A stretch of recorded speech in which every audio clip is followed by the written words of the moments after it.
el libro de los Salmos, capítulo 110.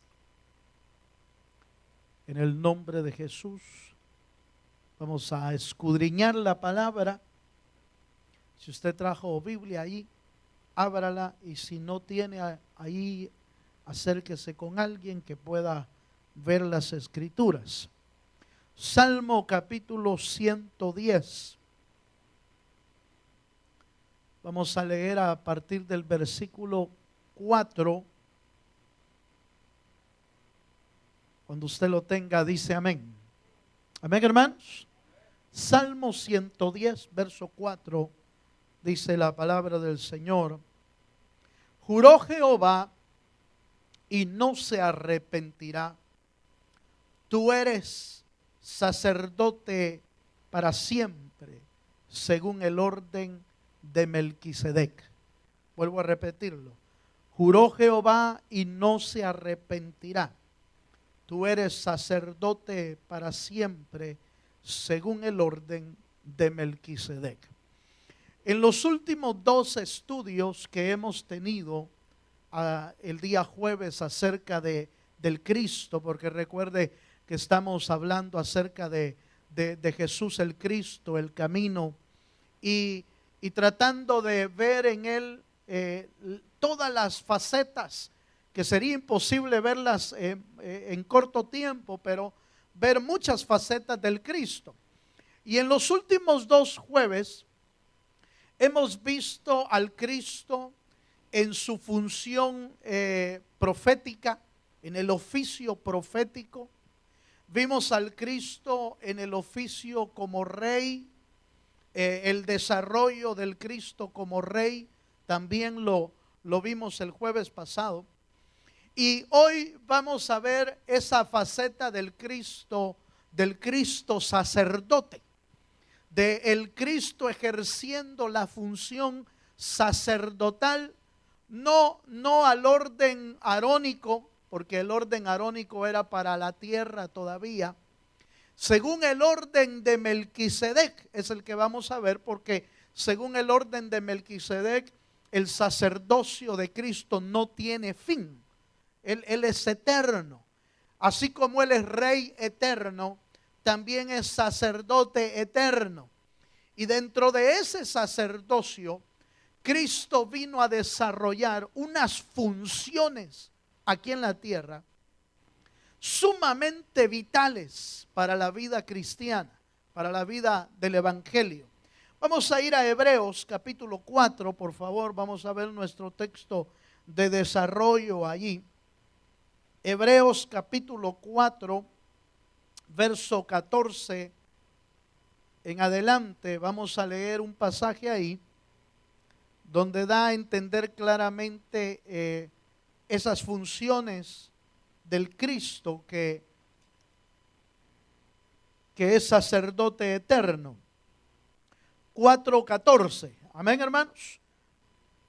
Dice: por tanto, teniendo un gran sumo sacerdote, oiga, que traspasó los cielos, Jesús, el Hijo de Dios, retengamos nuestra profesión, porque no tenemos un sumo sacerdote que no pueda compadecerse de nuestras debilidades, sino uno que fue tentado en todo según nuestra semejanza, pero sin pecado.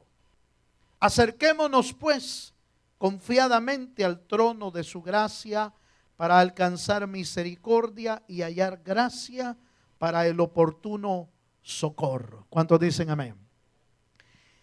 Estaba establecido al sumo sacerdote terrenal entrar una vez al año. Fíjese, una vez al año el sumo sacerdote entraba a un lugar llamado el lugar santísimo, que estaba dentro del tabernáculo de Dios. Y entraba a ese lugar una vez llevando con él la sangre del cordero que había sido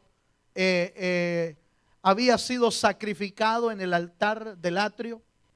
Llevaba la sangre una vez al año para depositarla arriba del arca del pacto en un lugar llamado el propiciatorio. Y derramando ahí esa sangre, el pueblo de Dios que estaba fuera del tabernáculo, esperando las buenas noticias de que Dios había aceptado esa sangre derramada en el propiciatorio, y de esa manera todo el pueblo de Israel quedaba perdonado de sus pecados. ¿Cuántos dicen amén? Lo hacía una vez al año porque así era la orden de Dios. Lo ponía la sangre porque estaba escrito: sin sangre no hay remisión de pecados. No puede haber perdón si no hay sangre derramada. Ahora esto, ¿por qué esperaba el pueblo de Dios que el sacerdote saliera con esas noticias, con buenas noticias? Porque podría ser que Dios no la aceptara. Podría ser que si el sacerdote también que iba a entrar no estaba en condiciones de entregarla, es decir, no estaba limpio, no se había santificado, no se había purificado, o simple y sencillamente los pecados del pueblo no habían agradado a Dios, entonces venía Dios, hermano, y aunque el sumo sacerdote llevara la sangre, podría ser que no fuera aceptada.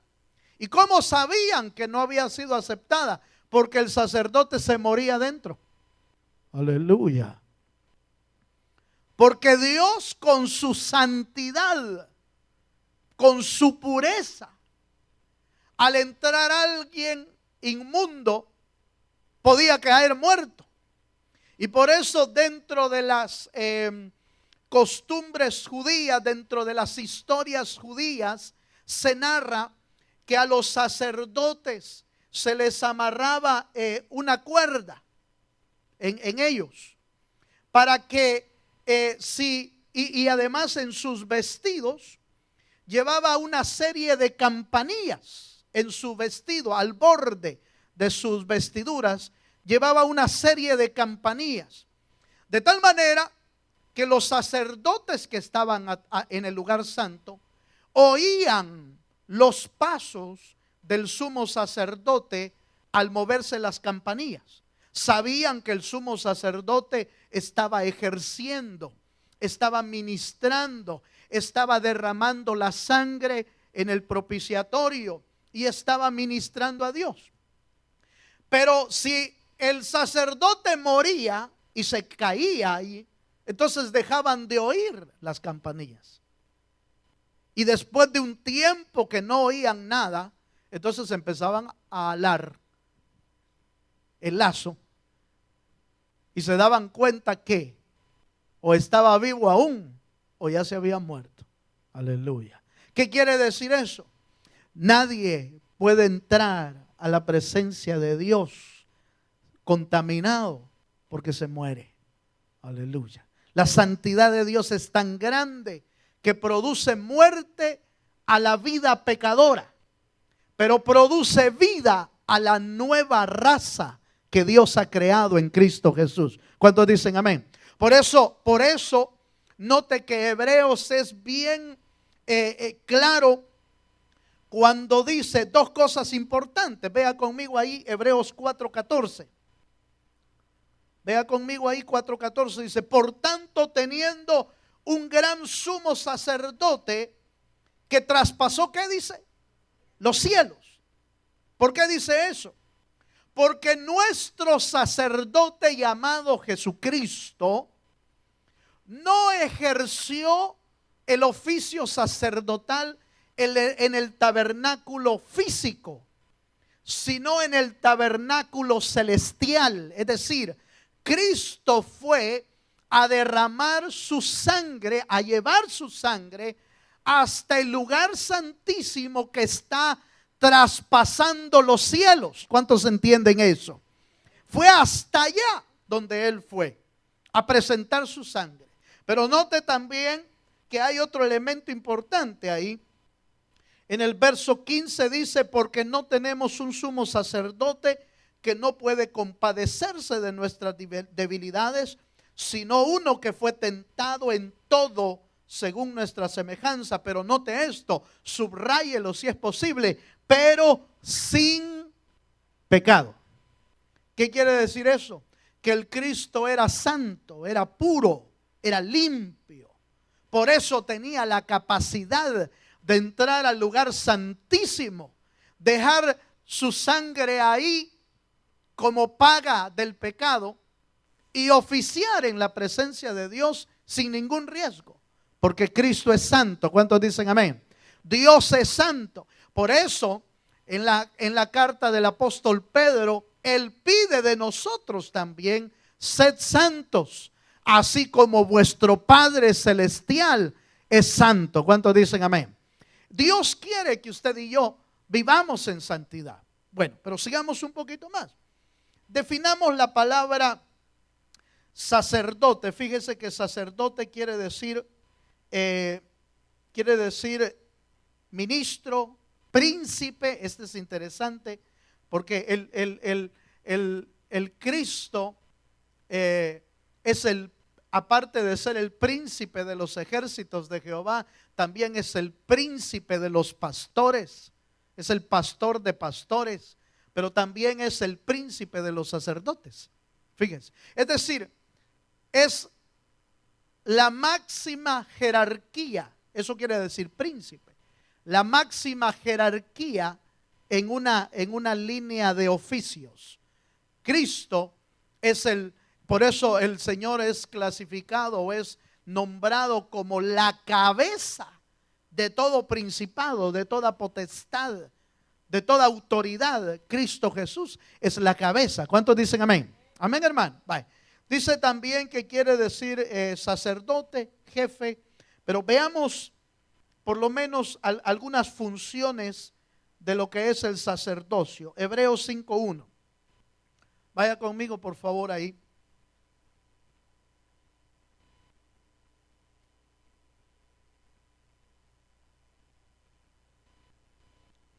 Hebreos, vamos a ir al 7 primero. Hebreos 7:24, por favor.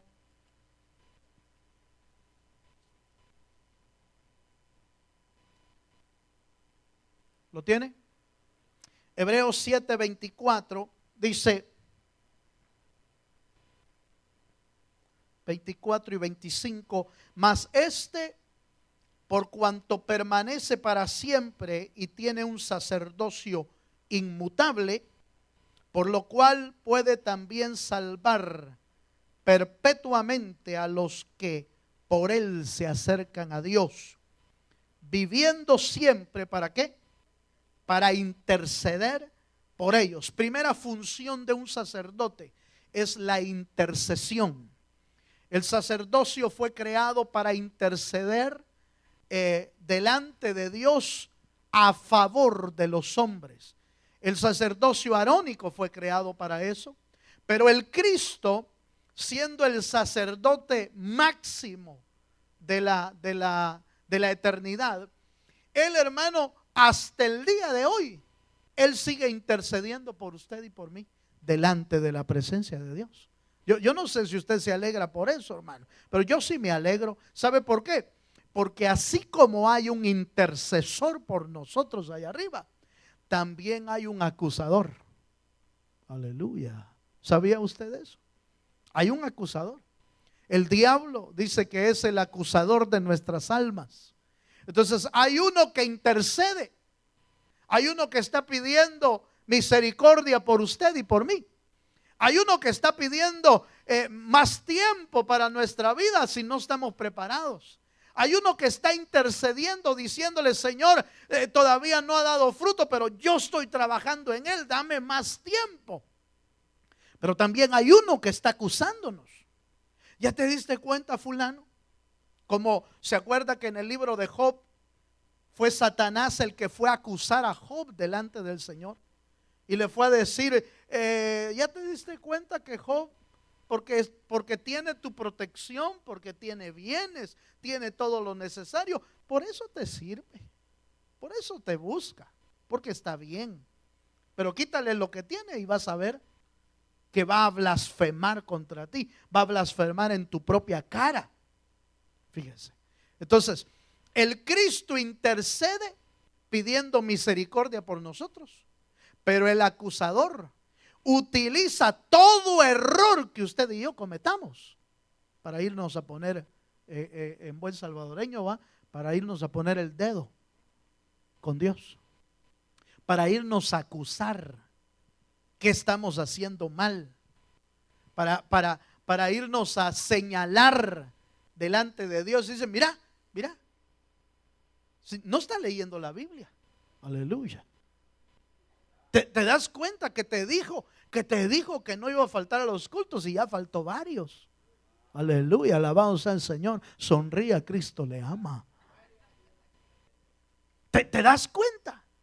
¿Te das cuenta que dijo que iba a estar orando todas las noches, y te das cuenta que se durmió antes de orar? Se fue a dormir, se olvidó de ti. Te dijo que iba a estar, que iba a estar sirviendo, te dijo que iba a hacer esto, te dijo, y empieza a acusarnos, hermano. Cada error que usted y yo cometemos, el diablo lo puede usar en nuestra contra. Bienaventurados, hermano, somos los que hemos entendido que hay alguien que está intercediendo por nosotros en el cielo, que se llama Jesucristo, que es el sacerdote eterno y que pide misericordia por nosotros. Esa es la función de un sacerdote. Es hermano, pedir, interceder por nuestra vida allá en el cielo. Veamos Primera de Timoteo capítulo 2 verso 5. Un intercesor es un mediador, un negociador, si podemos usar esa expresión. Un negociador en el sentido de pedir misericordia por nosotros, pues, al estilo como lo hizo con aquel árbol que iban a cortar. Aquel que fue a ver el campo y vio que había árbol que no había dado frutos. Y dijo, este árbol hay que cortarlo, dijo el agricultor, el cuidador ahí. Este hay que cortarlo. Pero el que estaba arriba de él intercedió por ese árbol y pidió misericordia. Mire que dice Primera de Timoteo 2:5. Ahí está. Dice, porque hay un solo Dios. ¿Cuántos creen que hay un solo Dios? Hay un solo Dios en el cielo. Y un solo mediador entre Dios y los hombres, Jesucristo, hombre. No hay nadie más, hermano. No hay nadie más sobre la faz de la tierra, ni aún en los ambientes espirituales. No hay nadie más que pueda mediar pidiendo misericordia por nosotros. Y ese que pide misericordia o que hace la función de mediador es Jesucristo, nadie más. Por eso no estamos de acuerdo y no creemos que ningún otro está haciendo esa función por nuestra vida. No es ningún santo, aleluya. ¿Cuántos dan gloria a Dios? No es ningún santo, no es ningún patrono, no es ningún ídolo. No es ningún otro hombre sobre la faz de la tierra que hace esa función. Solo Cristo puede interceder por nuestra vida en el cielo. Por eso hay un solo Dios y un solo mediador. Ese mediador se llama Jesucristo. ¿Por qué? Porque Él es el mediador. Porque Él es el sacerdote eterno. Porque Él está ejerciendo, así como ejerció el oficio profético, así como ejerció el oficio de rey y lo va a ejercer en el reino milenial. ¿Se acuerda que dijimos? Va a establecer su reino en la tierra y va a sujetar y va a poner a todos sus enemigos bajo la planta de los pies. Pero también está ejerciendo su sacerdocio, y ese sacerdocio nos permite que usted y yo, que Él esté intercediendo por nosotros. Amén. Número 2, segundo oficio o segunda función es Hebreos capítulo 2, verso 17. La segunda función es expiar los pecados, es decir, perdonar los pecados. Los sacerdotes arónicos podían remitir los pecados del pueblo hacia Dios. Pero el Cristo no solo los remite, sino que Él tiene poder para perdonar nuestros pecados. ¿Cuántos dan gloria? Por eso Hebreos dice, porque este sumo sacerdote es mucho mejor que el sacerdocio arónico.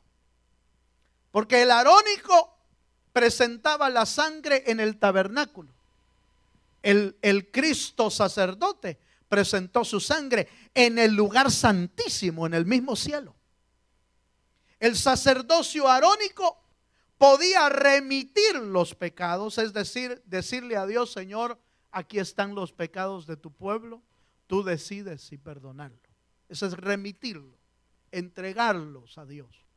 Pero el Cristo no solo los puede remitir, sino que puede perdonarlos. Él mismo puede perdonarlos. ¿Por qué? Porque además de ser sacerdote, es Dios. ¿Cuántos dicen amén? Por eso aquellos que cuando vieron al Cristo que estaba orando por aquel paralítico y le dijeron, porque el Señor le dijo, tus pecados te son perdonados, todos empezaron a burlar y a criticar a Dios y dijeron, este es mentiroso, como este ni siquiera puede perdonar los pecados. Y entonces les dijo él, ¿qué creen que es más fácil hacer o decir? ¿Tus pecados te son perdonados? O decirle, levanta, toma tu lecho y vete y anda. ¿Qué creen que es más difícil? O se quedaron quietos. Pues yo te digo, levanta, toma tu lecho y vete. Y se levantó aquel paralítico. Entonces todos se asustaron, como diciendo, este de plano tiene poderes. Porque las palabras se las lleva el viento, pero los milagros son evidencia del respaldo del poder de Dios. Dele un fuerte aplauso al Señor Jesucristo. Vaya. Hebreos 2:17 dice, por lo cual debía ser en todo semejante a sus hermanos, para venir a ser misericordioso y fiel sumo sacerdote en lo que a Dios se refiere. ¿Para qué? Para expiar los pecados del pueblo. ¿Se da cuenta? Entonces, la segunda función de un sacerdote es expiar los pecados del pueblo. No solamente intercede, no solamente pide por nosotros, sino que tiene el poder y la capacidad de perdonar nuestros pecados. Hermano, por eso el apóstol Juan dice en una de sus cartas, amados, si alguno ha pecado, ¿se acuerda? Abogado tenemos para con el Padre, es decir, intercesor. Abogado tenemos para con el Padre. Y si llevamos nuestros pecados a Él, hermano, ¿cuántos creen que Él puede perdonarnos? ¿Cuántos creen que Él puede perdonarnos? Hermano, no, si puedo darle este consejo, no se dé el lujo de andar cargando con sus pecados. No se dé ese lujo. ¿Sabe por qué? Porque no sabe el día y la hora en que el Señor va a venir. Y no sabe tampoco el día o la hora en el que lo vengan a recoger. Míreme para acá, por favor. O sea, ay, hermano, no hable de eso. El Señor reprenda al diablo y todo. No, ¿qué? ¿Y no es Dios el que pone la fecha, pues? ¿No es Dios el que sabe el día? ¿No es de Dios el que dice hasta aquí? Pero quizás el diablo lo mató. Sí, puede ser, pero el que le dio permiso fue Dios. Por eso dice la Escritura, no temáis a los que matan el cuerpo, temed más bien al que puede matar el alma en el infierno. Entonces es Dios el que toma la decisión. Por eso yo estaba viendo, yo espero con todo mi corazón que esta noche usted y yo, entendiendo que tenemos un intercesor en el cielo que pide misericordia, que teniendo un sacerdote que puede perdonar nuestros pecados, no nos demos el lujo de andar cargando pecados. No nos demos ese lujo. No nos demos ese lujo, primero porque no sabemos el día y la hora en que tengamos que partir, pero segundo, porque andar cargando pecados, hermano, es como andar cargando un muerto. Es andar cargando un muerto sobre nosotros. Es como eso. Es como que llevamos sobre nosotros una vida muerta. ¿Por qué? Porque está escrito, la paga del pecado es ¿qué? Muerte. Si usted y yo estamos cargando pecado, estamos cargando muerte sobre nosotros. Por eso no nos demos ese lujo, hermano. Si tenemos alguien que nos puede perdonar, corramos al abogado llamado Jesucristo y pongamos nuestros pecados, y Él es fiel y justo para perdonar todos nuestros pecados. ¿Cuántos dan gloria a Dios por eso? Él es fiel y justo para perdonar nuestros pecados. Entonces, mire pues, veamos un versículo más. Isaías capítulo 53. Verso 10 dice, Isaías 53, verso 10.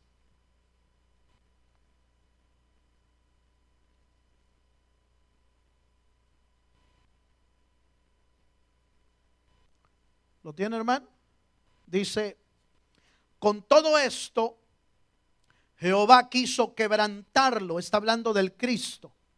Con todo esto, Jehová quiso quebrantarlo, sujetándolo a padecimiento, cuando haya puesto su vida en expiación por el pecado, verá linaje, vivirá por largos días, y la voluntad de Jehová será en su mano, ¿qué? Prosperada. Mire, hermano, este sacerdote eterno que también fue el sacrificio, se entregó su vida en expiación. ¿Para qué? Para que nosotros tengamos una vida fructífera.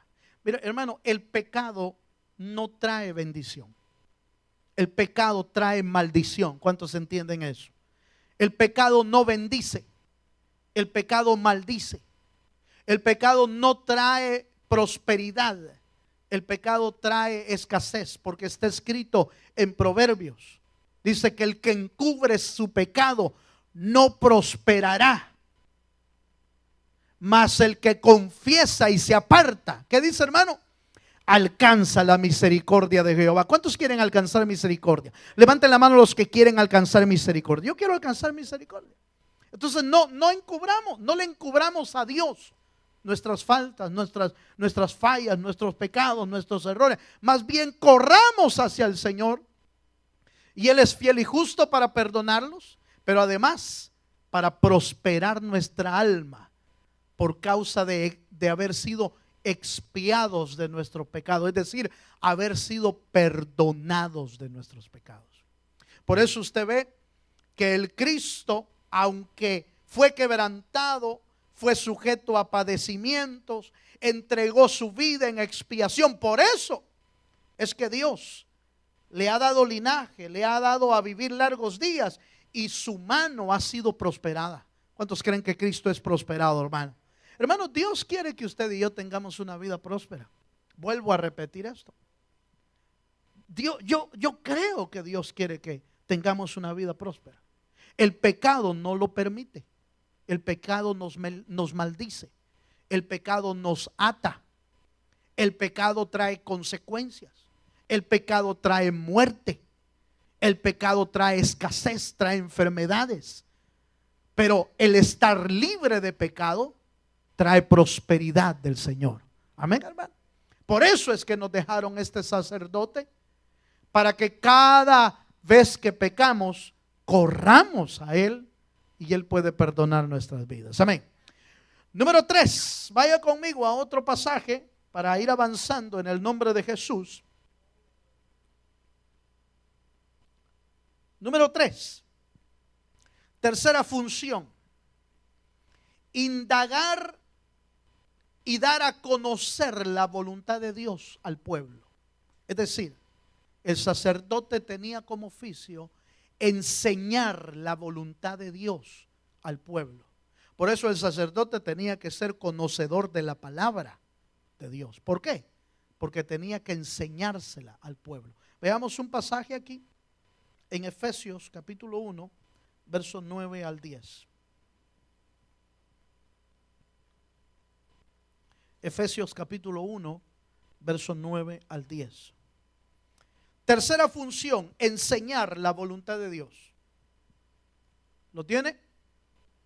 Dice, dándonos a conocer el misterio de su voluntad, según su beneplácito, el cual se había propuesto en sí mismo de reunir todas las cosas en Cristo en la dispensación del cumplimiento de los tiempos, así las que están en los cielos como las que están en la tierra. ¿Cuántos dicen amén? En el antiguo tiempo, el sacerdote era de los hombres más, sobre todo el sumo sacerdote, era el hombre más dotado del conocimiento de la palabra de Dios. ¿Por qué? Porque su función era enseñar al pueblo la voluntad de Dios. ¿Cuántos dicen amén? Ahora, ¿quién más nos puede enseñar su voluntad sino el sacerdote eterno llamado Jesucristo? Porque para eso vino Él. ¿Para qué? Para que, por ejemplo, la Escritura dice que para que conozcamos su verdad, porque la verdad nos hará libres. ¿Cuántos dicen amén? Por eso el sacerdote eterno vino. ¿Para qué? Para enseñarnos la verdad, para mostrarnos la voluntad de Dios, para enseñarnos las profundidades de Dios, la anchura de Dios, las dimensiones de Dios. Porque a la medida que conocemos la verdad de Dios, somos más libres en Cristo. ¿Cuántos entienden eso? Entonces viene el sacerdote y por eso Cristo, usted ve, hermano, que durante 3 años y medio se apartaba con sus discípulos y les enseñaba la palabra. Hermano, en los evangelios, por ejemplo, que es donde se cuenta la vida de Jesucristo, donde se cuenta los hechos de Jesucristo en los evangelios, usted ve, hermano, cuántas veces se puso a enseñar la palabra y a enseñar y se apartaba por las noches a enseñarle a los discípulos. Y dice uno, ay, hermano, pero qué poquito les enseñó, porque solo los evangelios. No, la Biblia dice que si se hubiera, hermano, escrito todo lo que dijo Jesucristo, no alcanzaran los libros para poder escribir todo lo que él dijo. ¿Qué quiere decir eso? Que la enseñanza fue, hermano, vasta, profunda, abundante, porque él venía a mostrar la voluntad del Padre. Por eso en todas sus enseñanzas o en muchas enseñanzas él dice, yo no vine a hablar de mí, yo vine a hablar del Padre, yo vine a hablar del que me envió. Yo vine a enseñarles al Padre. En algún día, en uno de los momentos, el Señor le preguntan a Jesús, Señor, muéstranos al Padre. Pero si te lo he estado mostrando, todos los días te estoy mostrando al Padre, con todo lo que te digo. Porque el que me tiene a mí, tiene al Padre también. Dele un fuerte aplauso al Señor Jesucristo. Ahora, note por favor esto. Hoy el Cristo como sacerdote eterno, a la medida que usted y yo nos unimos a Cristo, conocemos más la voluntad de Dios. Amén, hermanos. Por eso necesitamos estar cerca del Señor. Acercaos a mí y yo me acercaré a vosotros, dice el Señor. Número 4, vamos un poquito rápido por el tiempo, para que tengamos un buen tiempo al final para poder orar antes de ir al cuarto, vaya conmigo a Juan capítulo 17, versos 25 y 26. Hay otro texto aquí acerca de enseñar la voluntad de Dios. Juan capítulo 17, versos 25 y 26.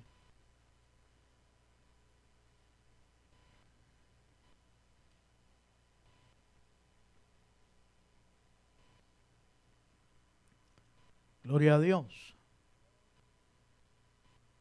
Amén, hermano.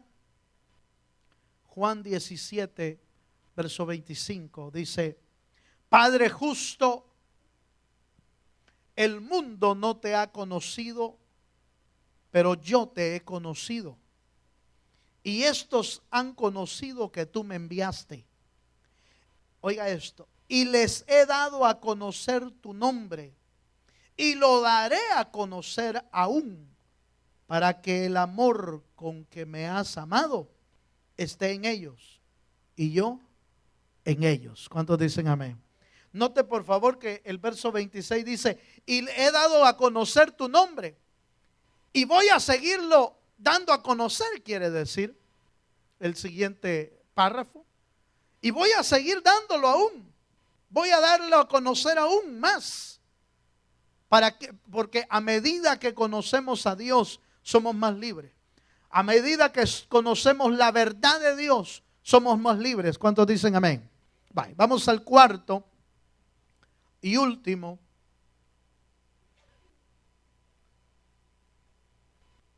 Apocalipsis capítulo 1, verso 6.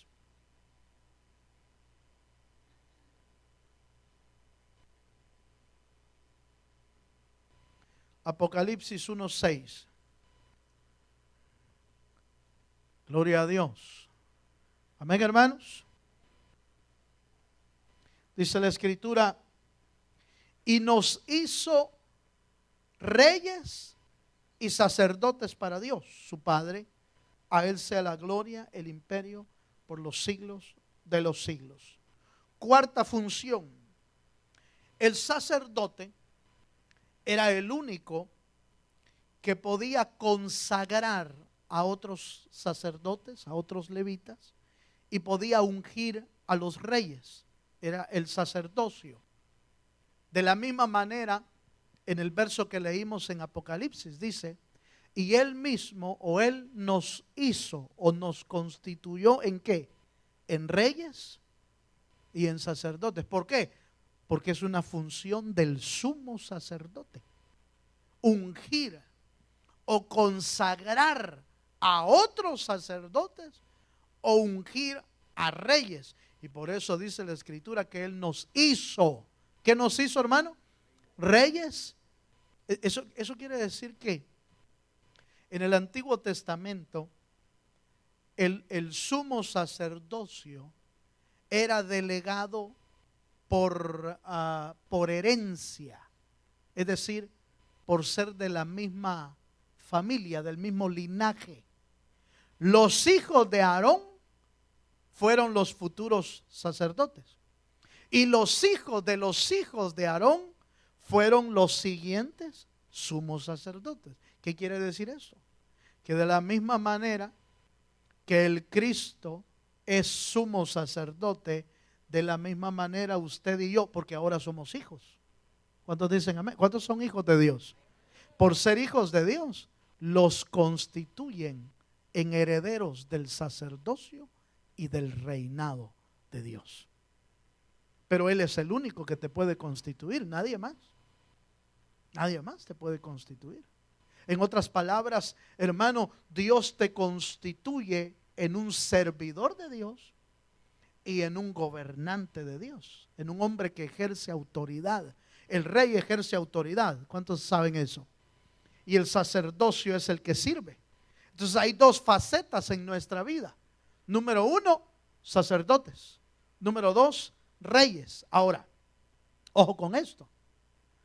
Ahora es el tiempo de ser sacerdotes, no de ser reyes. Ahorita es el tiempo de ser sacerdotes. Vendrá el tiempo donde vamos a ser reyes.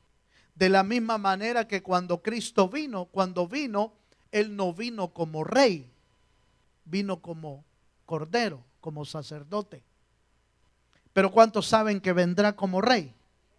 Cuando Él se manifieste como rey, los que son sacerdotes ahora también se manifestarán en aquel día como reyes de Dios. ¿Cuántos entienden eso?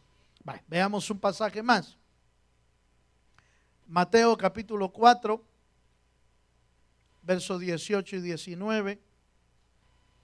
Aquí es donde constituye sacerdotes, por ejemplo. Mateo 4, 18 y 19. Dice, andando Jesús junto al mar de Galilea, vio a dos hermanos, Simón llamado Pedro y Andrés su hermano, que echaban la red en el mar, porque eran pescadores. Y les dijo, venid en pos de mí, y os haré ¿qué? Servidores, pues, sacerdocio. Los que llevan las buenas nuevas, los que llevan el oficio de Cristo, los que vienen a salvar y a ayudar a la gente a que entre al arca como Noé. Entren al arca. Eso es lo que hacía Noé. Entren al arca. Los que quieren ser salvos, entren al arca. No los fuerza, no los violenta, no los obliga, pero les señala el arca. Suban al arca, porque el fin viene. Los que subieron al arca fueron salvos. Los que no suben al arca van a ser destruidos. Van a ver la ira de Dios. Por eso el Señor llamó, note que no llamó reyes, llamó sacerdotes, pescadores de hombres que ejerzan las buenas nuevas de Cristo. ¿Cuántos entienden eso, hermana? Ahora, yo termino con esto. Vamos a Hebreos 7:26.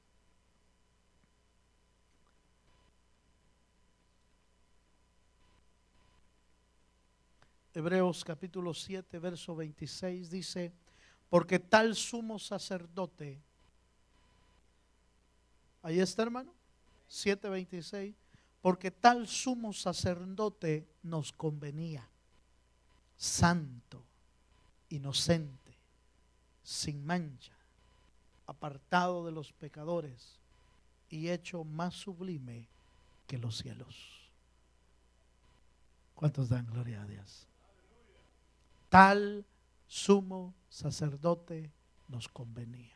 No sé si usted ve la gran conveniencia que tengamos a Cristo siendo Dios, siendo el sacerdote también, como el único que nos puede llevar al Padre, porque está escrito, yo soy el camino, la verdad y la vida, y nadie viene al Padre sino por mí.